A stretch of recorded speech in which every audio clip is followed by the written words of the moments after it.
Hello, I'm Ray. Welcome to Wine Tap Tips. Tonight we're celebrating a major milestone in our life, which is why we have the cake. And that's what inspired us to tonight's topic that we will share with you, milestone wines. Now, how would you celebrate and memorialize the major life milestones in your life? Okay, well, for us, or for me, it's all about wine. We do it with a specific vintage for whether it's the birth of a child, a wedding, graduation from college, or graduate school. Now, the first rule is a special event or something that's special to you. You can spend as much or as little as you want as far as money goes. You can buy as many bottles as you want, and you can buy as many different bottles or different kinds of wine as you want. It's what you feel comfortable with. But let's talk about what allows a wine to hold up over time and become a good milestone wine for you. What are the things that you need in a wine? Well, for one, it's alcohol level, acidity, residual sugar, tannins, and fruit. Okay, your wines need fruit. It's about balance. But also, when you're talking about alcohol level, other than the fortified wine of port here, every one of these bottles is below 14% alcohol, and actually they're closer to 13% alcohol. They have found that the lower alcohol wines do last longer over time. One of the reasons is the higher the alcohol, the higher it's because there's a relation between alcohol, sugar, and lower acid, and that bridges us into the acidity aspect of things.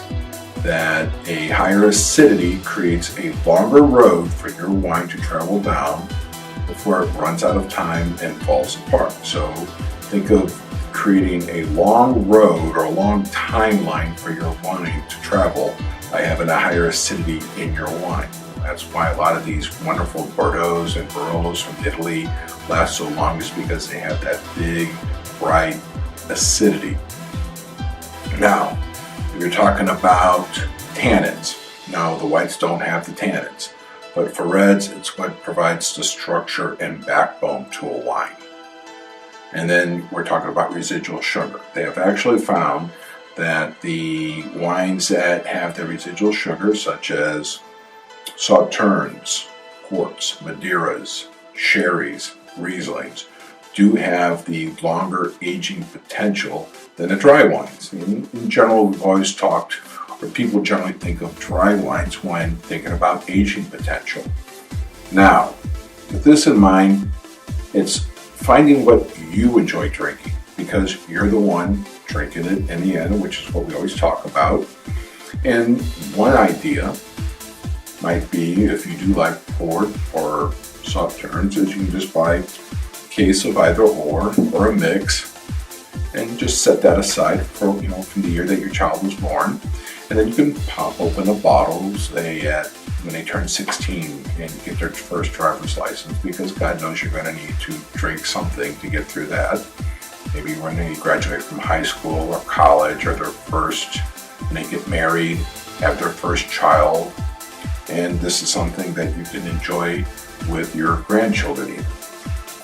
Another approach could be buying different wines that have different aging potential and having those at different points in time.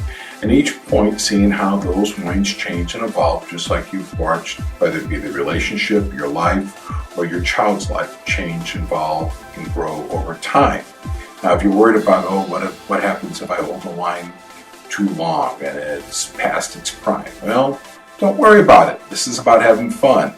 For example, this 1948 Gevrey Chambertin. I opened this up 2 years ago. Yes, it was past its prime, but it had 15 minutes of fruit and enjoyment with it.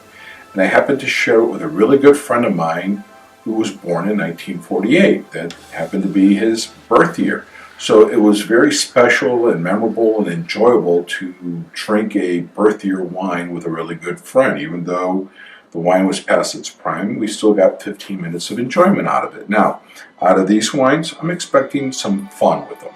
and something good. I mean, this 1988 port, I keep telling my cousins who were born that year that they should come over and visit me and enjoy some wine from their birth year. Well, they've yet to show up, but that invitation is still there for them. 2005, that was the first year I ever went to Sonoma, Napa. 2016, the year that I met the love of my life and the future mother of my child. 2018, hopefully the birth year of our first child. Now, for myself, I'm planning on buying Port Sauterne, some $12 bottles that would hold up 5 to 10 years, and then the rest would be different Barolos, Bordeaux, and something that I might find interesting, whether it be Cabernet or something else. Now, my point is that when you're deciding on what to buy for your milestone wine, go with what you like. What is special to you as an individual, and it's what you enjoy to have fun with. And you can use these tips and the winery technical sheets if you want a little bit of idea of different things to help you make your decision. I'm Ray. Please like us on Facebook. Thank you for joining us, and here's to living the wild wine life.